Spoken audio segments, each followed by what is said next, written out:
Okay, thank you. Can I speak in Kashmiri or is that an issue? Comfortable with this? Should I remove? Preferably I won't, but at least give me a sentence or two to speak in, at the start.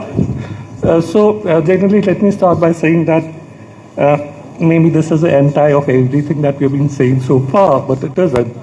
I remember during 2022, I had the opportunity of basically attending a seminar by someone with the name of Nasir Rabat, who is authority on Islamic art and architecture. Generally, given the fact that, probably because of the fact that I had experience in conservation heritage, the topic which was primarily about regionalism in Islamic world somehow came to the notion of preservation. Now, if you remember, we have a department of archaeology, and these are departments that are all across the world whose job is to preserve. But the question that he asked, and I remember, and I'm going to quote him, is how do you translate archaeology? And Arabo-Persian world, the term that we primarily use is Asar Qadima. That's why we also have a department of Asar Qadima in Kashmir. Now, when you come to the root word of Asar, and I did check it with Umar, he is sort of my guide on Arabic along with Mehran. So the root of the word Asar is Warasa. Warasa is an Arabic term which is also used in Islamic jurisprudence. It's about warasat. It is inheritance. What is inheritance? Primarily is to be distributed within the people who inherit it. So the idea is archaeology is a Western notion concept which at a certain point speaks about the fact, because it's originated in Europe, wherein you have the notion of passing estates to the eldest son, you have this notion of preserving a property. But in case of Islamic world, when we talk about warsa, warsa by its very origin means that the property is going to be distributed. What is going to be distributed is never going to retain its original shape. So that is the point of difference and differentiation between how we as a society in the Islamic sort of world have evolved as opposed to the notion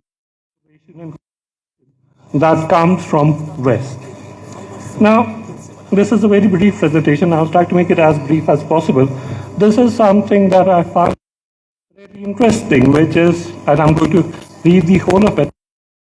Acute awareness of tradition is a modern phenomenon that reflects a desire for customs and routine in a world characterized by constant change and innovation. A reverence for the past has become so strong that when traditions don't exist or do not exist, they are frequently invented. This is a book about home. It's more or less about the notion of a home in the West, in the sort of European context. But then I also have a personal life, as all of us have in Kashmir. We have grown up in Kashmir. There are houses that we have lived in. There are houses that we have been a part of our growing up experience. So this brief presentation is all about those very houses and buildings that were a part of my growing up experience, and then what you do with it as an architect. And when you speak about tradition, what does it mean? This is the house that I was born in, and I lived my initial 8-10 years in this house. It was constructed in 1937. We left this building, it's in the older part of the city, somewhere around 1986-87. Remember the building, remember the architecture, because we are talking about traditions. This is a building constructed in 1937. It is representative, if we speak of tradition, a tradition as of today. This is the house that was built by my great-grandfather somewhere in 1890s. This was our home till 1930s. So this is what we come to in 1936. This is the house built by my great-grandfather in 1890s. And we are talking about tradition. Now, these are some of the older pictures I could get of this house. These were basically a group of 4 houses out there. but most of them have been dismantled, barring that one. And just because of the fact that some might be interested in the interior, these are sort of the paper mache ceilings that still exist in that building. In 1970, my grandfather actually proposed to build another house in an area known as Nagin. Now, this is a letter written by Pampuri Saab during the time when the first master plan was getting implemented. The gentleman with the hat is, I think, our first chief architect, Siddiqui Saab. He actually made the plan for the house. And again, if I talk about my grandfather, there's a house he was born in. There's a house he built in 1936, which is more or less colonial, if I can use the term. And there is this house, I tried my best to get the plan, but I couldn't find it yesterday. It's more or less a sort of an Art Deco building. Now, those of you who are architects, they do understand the difference between the architecture of a colonial building, an architecture of a Tag-based building, and an architecture of a Art Deco building. There are some Art Deco areas around Rajbagh still. So a single person in his life is going to live in 3 different buildings, demarcating 3 different architectural constructional practices and even architectural traditions. Then what is the tradition that I or my father inherit? Was it something that was peculiar to one person? No. This is my grandfather's younger brother. He built this house in 1950s. The house was dismantled in 2021. So this is an image that is getting dismantled in 2021. Because he got sort of trained in Europe, so this was a European civil engineer who had drawn the plan for this building. So you can see there is a certain modernistic articulation of the form of the building as it is. Is this our tradition? This is 1950. This is again another house. Unfortunately, I couldn't locate the picture, so I will skip it. Now, this is a house that was built on my maternal side, by my mother's great-grandfather. So there are 2 houses there, built in 1848 and 1890. And unfortunately, both these houses were demolished in 2020-21.